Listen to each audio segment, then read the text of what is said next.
Mon nom est Annick Jaton, Université Laval et section Champlain de l'Association canadienne des sciences géomatiques. Je vous souhaite la plus cordiale bienvenue à cette session sur la gestion des données.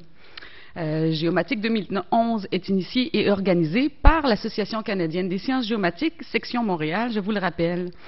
Premièrement, nous tenons à remercier notre partenaire principal, le gouvernement du Québec.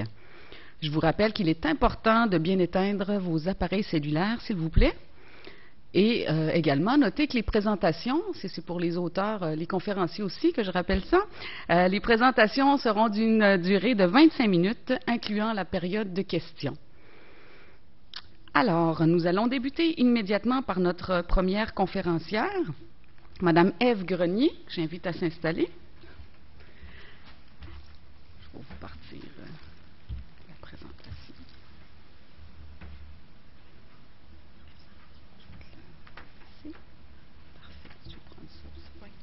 Parfait. Alors, je vous présente Madame Grenier. Madame Grenier est candidate au doctorat à l'Université Laval.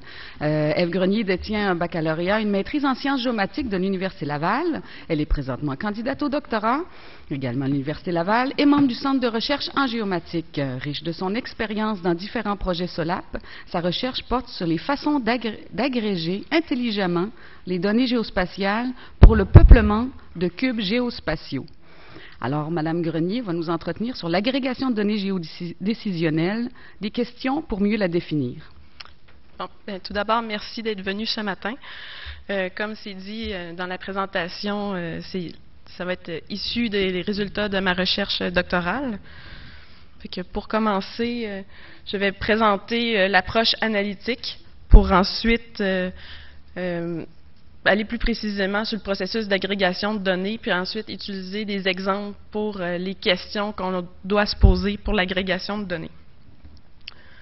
Pour l'approche analytique, je vais utiliser un exemple sur les accidents routiers. On retrouve plusieurs informations comme la date, l'heure, la position, le type de véhicule, le nombre de passagers, etc.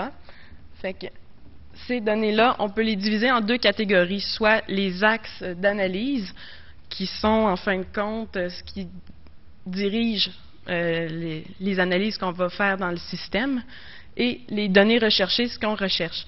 C'est-à-dire que les axes d'analyse, les membres de ces axes-là sont appelés des variables indépendantes, et les données recherchées, c'est des variables dépendantes des axes d'analyse. Bon, pour les axes d'analyse, ce qui est important, c'est que c'est des hiérarchies avec plusieurs niveaux d'information. On peut retrouver des hiérarchies thématiques ou temporelles. Ce que je veux dire aussi, c'est ça, ça dirige les analyses parce que c'est une sélection de membres dans ces hiérarchies-là qui va permettre de choisir les paramètres. Ensuite, nous avons aussi des axes d'analyse spatiale géométrique. Leur particularité, c'est qu'on a une représentation géométrique de chacun des membres pour ce type d'axe d'analyse. Ensuite, nous avons les données recherchées. C'est des données généralement numériques et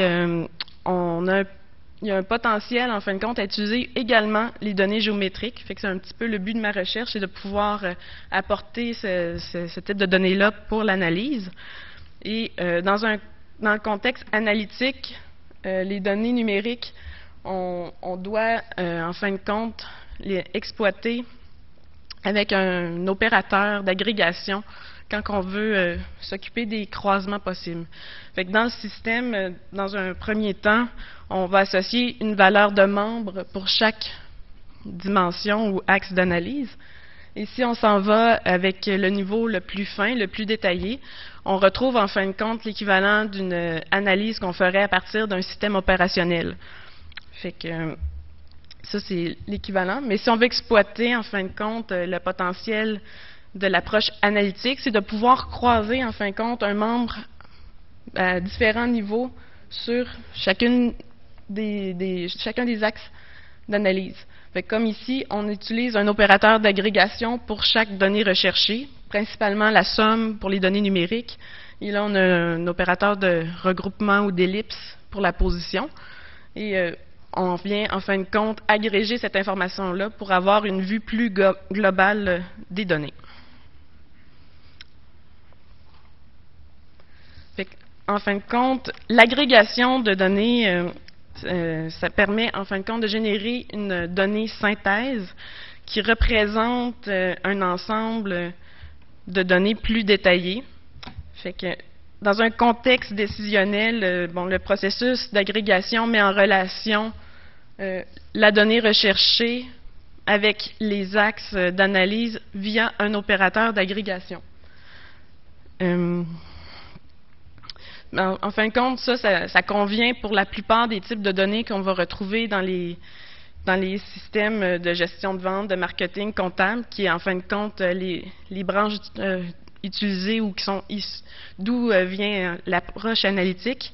Mais si on vient ajouter en fin de compte la partie géospatiale des phénomènes, on vient complexifier en fin de compte. Oups, je suis désolée, je me suis trompée de bouton.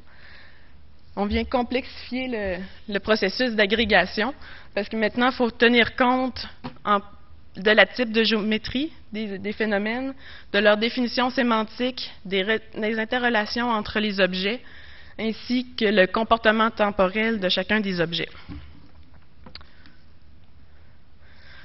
Comme le processus d'agrégation il n'y a pas de solution unique à ça, c'est très important de venir valider le résultat qu'on va obtenir pour que le résultat soit significatif et pertinent dans le contexte décisionnel qu'on a et qui vient répondre aux besoins qui ont été identifiés préalablement.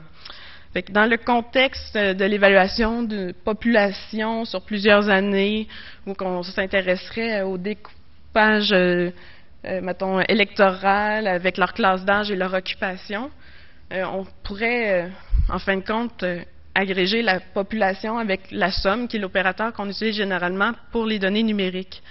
Mais dans ce cas-ci, ça va être un bon choix pour 3 des 4 axes d'analyse seulement, parce qu'au niveau des années, ça ne fait pas de sens d'additionner une même population en 2001, en 2002 et en 2003. Parce que le résultat qu'on obtient à la fin, ça n'apporte pas grand-chose. Fait qu'on a 2 possibilités, en fin de compte. On peut opter pour choisir soit un opérateur qui va convenir à tous les axes d'analyse à la fois, comme ici, la moyenne permet d'obtenir une valeur significative, ou on a une option 2 qui est plus complexe un peu, mais qui vient, en fin de compte, personnaliser l'agrégation.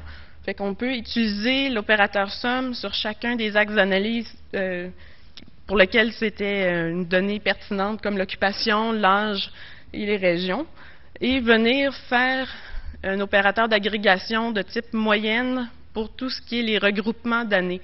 Comme ça, on peut obtenir vraiment la sommation de la population pour les classes d'âge, etc. Puis, quand on regarde sur une valeur temporelle plus grande, on obtient une moyenne et comme ça, le résultat reste quand même pertinent. Je vais commencer la partie des descriptions avec des exemples et pour tomber dans les questions que l'on retrouve. Par rapport principalement aux données